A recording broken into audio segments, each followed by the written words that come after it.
You ask Tiger to calculate. This deals with finding the midpoint between 2 points. The midpoint between the 2 points is 16, 12.5. Let's solve it step by step. Plot the 2 points and calculate the midpoint using the formula.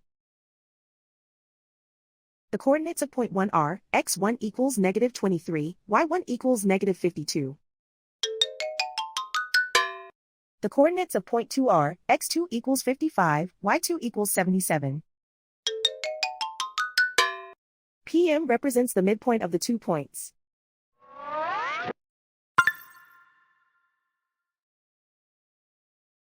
Use the x values in the midpoint formula to find the midpoints x.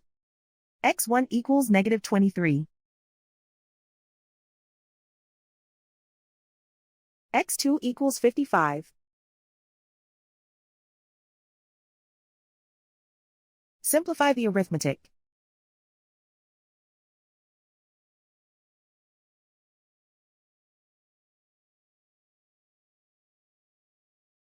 Use the y values in the midpoint formula to find the midpoints y.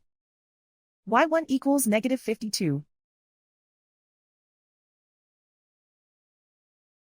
y2 equals 77.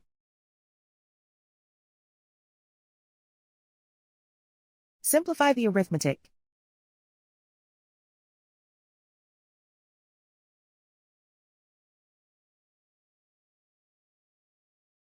And so, the midpoint is 16, 12.5.